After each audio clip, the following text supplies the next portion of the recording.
Cornell was not suspended, but he couldn't play. He had an academic issue, and hopefully that gets resolved. But so just, and then obviously their situation with Kelly earlier in the week. There was just a lot going on, and then Trevor. Yeah, I mean it was just like, what do you call it, Murphy's Law? That's what it was. But the Tigers overcame it, and it was awesome to see. What about Akron? He rolled his ankle. He started the game, and he was a little tender on it on Wednesday at practice, but bounced back. Actually, a little tender. He came back Tuesday. He was a little tender Wednesday, and he thought he was going to be able to go the whole time, but once he got out there, he just didn't feel like he could quite do what he needed to do. So, we bumped Pollard out there. We're fortunate that we've got some pretty good flexibility within the offensive line, and so yeah, I mean, there's another one that you're down a guy right there, a really good football player, but we still found a way. For fans that were worried about the locker room maybe coming into the game, what does something like that do for those fans specifically in terms of the expectations of how this team's handling things moving forward? Oh yeah, the fans don't need to worry about this locker room. That's mythical. This is a group of young people that work really, really, really hard and that want to win. So I saw unbelievable leadership this week. Christian Wilkins, simple thing, took Trevor to breakfast Wednesday morning. Just took him to breakfast on his own. I didn't know about it. Somebody sent a picture to me saying, "Hey, Coach, I just want you to know the type of leaders you have on your team." It's a random picture. And Christian taking Trevor to breakfast. That's the type of leadership we've got. And so it's inspiring. It's inspiring to see young people especially rally and believe and hang in there and stay together. And like I said, these are lessons that they will carry with them the rest of their life, because I really think a lot of the things that you learn inside the lines, you take with them outside the lines into your life, and you have things go against you. But it's how you respond. It's how you respond. And these guys responded in a very inspirational way today. Did Syracuse throw any curveballs or surprises out there that you weren't expecting? They did a few things a little differently, but pretty much what we thought. I mean, they kind of are who they are. They have an identity that they believe in, and that's why they've been successful. They don't come in every week with a new game plan and all that stuff. But they did a couple things defensively that was a little unique on a couple of calls, but for the most part, it was what we thought we'd get. We did a good job of sticking to the plan in the run game. Once we kind of found what we needed to do to catch all, they blitzed in the A gap a lot, gut X blitzes, and so we really mixed up our gap schemes and our zone schemes really effectively, and hurt them, and had just enough misdirection where we kind of sprinkled in some outside stuff that kept them off balance. With Kelly, has he unenrolled from school, and is there any scenario in which he could rejoin this team? Yeah, I have no idea, and I'm not talking about anything about Kelly. I'm just going to talk about our team. I've addressed everything I'm going to address on Kelly. Okay. Wish him all the best, and we're moving on. With chasing his journey from scout team quarterback to behind a bunch of guys in the spring to leading the game-winning drive, can you reflect on what it is about him that allowed him to meet this moment? Yeah, well, if you really have paid attention, and the local people around here know, I mean, I've been talking about Chase Bryce since the spring. He was our third guy in the spring, and I said many times in fall camp, y'all aren't asking me about Chase Bryce. I'm telling y'all, this kid can play.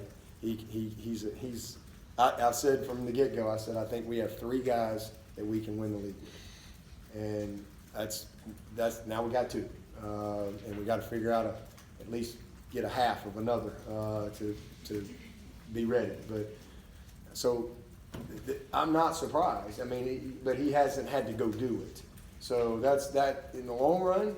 What happened today may be one of the best things for our team, because it's not down the road where he gets thrown. I mean, he will never forget this. This is for him to have to go in and win a game in that type of situation, he's his confidence, his belief, but more importantly, what his teammates saw in him. It's priceless. And so I'm really just proud of him. But we recruited him. He's one of the top 15 quarterbacks in the country. He played in a great high school in Grayson, one of the biggest schools in the country, one of the winningest programs around. Won a state championship. He's just a really good player. And as I've said many times, sometimes he's a little unorthodox, but he's just got a lot of swag, a lot of moxie. He's just even keel, and he can sling it. He can sling it. But I thought the game slowed down. It was really, really fast early, but we did a good job of kind of just building around him a little bit to kind of let him slow his breathing down and settle in. And then when we had to have it, he was ready. So just really proud of him. Really proud of him. Chris, how much of a life lesson is that for your team now? The fact that Chase stuck around through the Hunter Johnsons and the Trevor Lawrence's signing with Clemson, and then to be paid off and reap the fruits of his determination. Yeah, I mean, well, we got to have more than 11 guys. I mean, it's just you got to have a whole roster, and it's just like those backs. I told our local media coming in, they'll ask me a question every year, kind of what group. I said, well, our running backs. That group right there will be the group on this team that I think is going to be special. And after 5 games, man, our 3 running backs, I thought Adam Choice was great today. Again, Feaster, I thought he wore him down. His fresh legs were huge at the end of the game. I wish I'd have got him a few more carries, but it was those guys were great. But I think everybody, you look at, I mean, we need more than one guy. We're not going to win with 11 guys.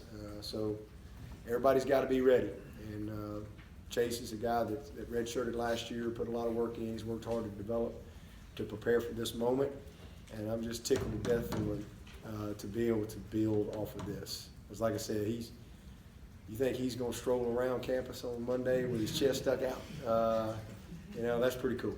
That's pretty cool, because now he's led the Tigers to a win. Not only did he lead the Tigers to a win, he did it with the game on the line, 94 yards, 4th and 7. He led the Tigers to a victory, and even pulled one and ran it. He's a bad-looking runner, isn't he? But it was what a big play by him. So it's just awesome. It's just awesome to see what I saw today. And that locker room was incredible. But listen, you got to. I don't want to lose in the conversation of what happened. In fact, we won the game of what Syracuse did. I mean, those guys. I knew this was going to be a tough out. Those guys played their hearts out. I thought we wore them down. I thought we imposed our will at the end. But man, they're some tough dudes. And them 8 or 9 starters they had back on defense, they got a good front. But offensively, that quarterback, he's a problem. Please tell me he's a senior. Because that guy is a really good football player. Hopefully their team stayed healthy as well. But last year when they beat us, they lost the next 5 games in a row. I don't think that's going to happen this year. I think these little boys they're going to have a heck of a season. So I'm really happy for Dino and the job that he's done. They got a good football team. Coach, you spoke at the depth. What did you think about Xavier Thomas making some big plays there at the end? Unbelievable. I mean, he's special. Just shot out like a rocket. There's going to be a whole lot more of that to come. That's for sure. He's got a bright future in front of him. We had a little indie package today. I don't know if y'all really noticed that or not, but where we had Klee in the game and Austin in the game and Xavier in the game together, and Christian just, because this quarterback, I mean, he when you got him hemmed up, you don't have him hemmed up. He just somehow finds a way to escape and avoid. And so we had a little indie package where Xavier could go get it, and we could spy with him, we could blitz with him. But right there at the end, we just, we got fresh legs in there, and he just went and got him. I mean, it was a blur. I don't think the quarterback ever. I think it was the only sack we had. This guy, you don't sack this quarterback very often. He just, the ball is gone. He gets rid of the ball. It's frustrating. And they don't care if it's incomplete. They just don't want negative plays, and then they come right back at you. But that was a huge play right there at the end of the game. Playing an offense that stretched you so much on the perimeter, then, losing Mark Fields and then losing Trayvon Mullen. How did the freshmen step up and how did they play in the face of just them out there running? Kyler was the guy. I don't think we got Mario in there. I think Kyler took all the snaps, but I'm proud of him. I mean, same thing, kind of like Chase. It's one thing to go do it in practice. It's another thing to have to be out there on an island, game on the line. You got a dang pro quarterback that ain't afraid to put the ball up and can put it on the spot. I'm really proud of Kyler. I mean, he did a good job. He had a couple of technique things, but he's going to that's the most he's played, and certainly the most critical situations that he's played in our first 5 games. So another situation where we got a chance to grow our team. We'll get Trayvon back. We'll get Mark back, but we got better in all areas. Coach, the decision to go for it on 4th and 6. Yeah. You had a couple of timeouts left. Did it ever cross your mind to perhaps punt and see if you get a 3 and out, or are you going for it all the way? And what happened to come up with that play call? No way was I giving the ball back to that quarterback in that situation. We're either going to win it or lose it right there. If we didn't get it, we still had a couple of timeouts, but I wasn't going to volunteer and give them the ball. And because they can run the ball. I mean, they do a good job, especially when they can get an extra hat. And I just felt like, I was frustrated on the 4th and 1 because we got it, but we went with a 2 safety type of call with a corner out by T and a flat route by the tight end to try to hold the corner down. And the corner, I got to see it on tape, but if I remember correctly, the corner kind of drifted just a little bit. So we kind of had a little window with a guy over the top and a guy underneath, and T did a nice job of breaking his route off underneath over the top coverage and just chased through a strike. I mean, he just threw a strike right where it needed to be, out front. I just thought it was the right call. And sometimes they go for you, sometimes they don't. But I thought that I was just worried about having enough time at the end and them flipping the field on us, putting us deep. And I'm like, you know what? Hey, we're midfield. It's 4th and 7. If at least we got a chance right here to if we don't get it, we got the 2 timeouts. They're on a short field, still punch it deep, but they're not back and and driving the ball if we punt it and running the clock and use our timeouts and all that stuff. So it worked out for us. You brought up Chase's high school career. You realize his last drive in high school career, he went 95 yards on a fourth quarter drive to win the game for high school championship. Yeah, I remember this. I think they beat Roswell, if I remember correctly. They beat Roswell in the state championship, and I think they ran like a switch route to win it. But I didn't know it was a 95-yard drive. So there you go. He brought it with him. Coach, what happened with Trayvon Mullen? His ankle. He rolled his ankle. It's good to go if you shoot it. Well, they ain't gonna cut it off. I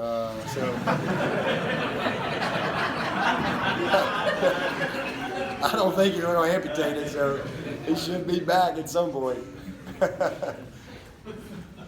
Dabble, despite everything that happened with Trevor in the first half, the players said they had a lot of confidence going into it, into the break with Chase. What was your message to the guys? Because obviously, like you said, it's been a difficult week for you guys. At what point? Halftime, you said? I said just going into halftime. Yeah. Well, I just told them at half. Look, they outplayed us. We turned it over. They had a couple of big plays over the top of us. We missed a field goal. They made 3 or whatever at that point. So they just outplayed us. We had some bonehead. We turned it over on a missed signal, which is we had an unbelievable play set up, and we messed that up. Then we've got a chance to score a touchdown. We got a lineman 10 yards down the field on a pass pro. So we did some boneheaded things that kind of hurt us and didn't take advantage of some opportunities that were there. But they just outplayed us. But I said, look, we're going to be just fine. We're going to get the ball. Let's settle in. Let's battle. All right. Let's find a way to get some control in the third quarter We're going to have to run the football, challenge the offensive line, challenge the backs, challenge the tight ends, challenge the wideouts. We have got to support Chase with a run game. We can't ask Chase to go out there and drop back and win the game. That's not fair. We're going to have to support him until he can kind of, you know, like I said, breathe a little bit. Just put yourself in that situation. Even for Trevor, as well as he's played and as much as he's played, it was still, it's a little different run out there first, and all the stuff in the week and all that.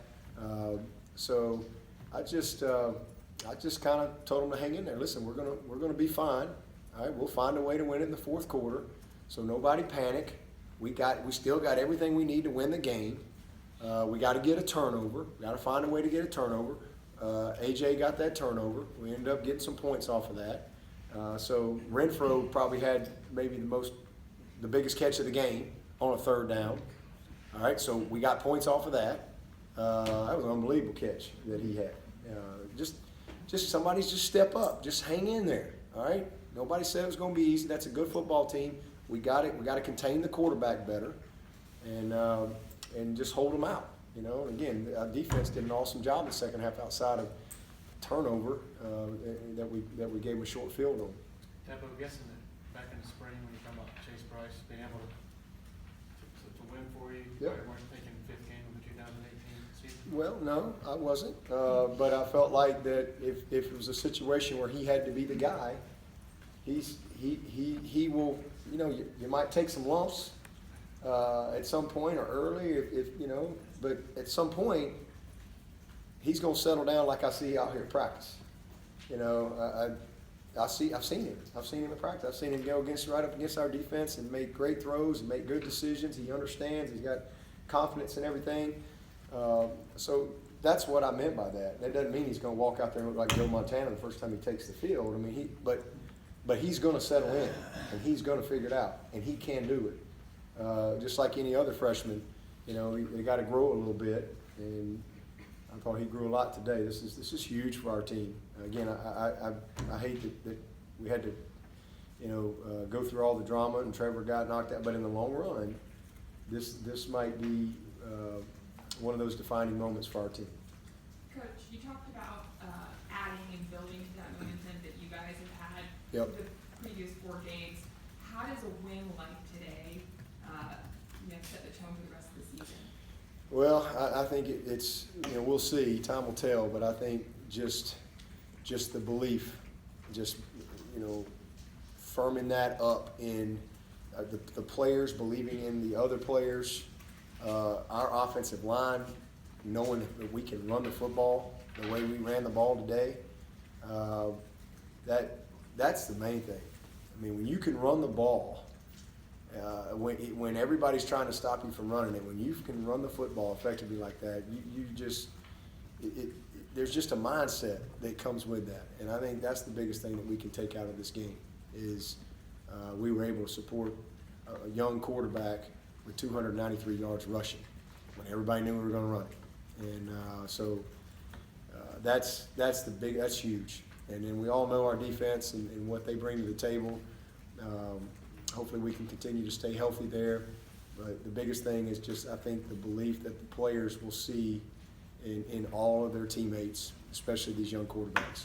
There were a couple fourth downs to where you went for it later in the game. There was a fourth down earlier in the game where you let them punt on 4th and 1. What's the logic? Sometimes you go for it, sometimes you don't. Is there a thought process you go through, or was it just? Yeah, I mean, I think it was 6-0. I believe it was 6-0. I didn't want to give them the ball at midfield. I mean, yeah, I want to go for 4th and 1, but I mean, there's a time and a place, and I wanted to pin them deep, and we did. We flipped the field, if you remember, and we got the ball back at good field position, and I think we went on and got points. I can't remember. Maybe it was a field goal, first field goal. We might have missed the field goal. I don't remember, but I know we ended up getting really good field position because we flipped it and pinned them. But just 6-0. Didn't want to give them a short field. Trying to help our defense settle in right there early in the game. All right, thanks, Coach. Okay, thank y'all.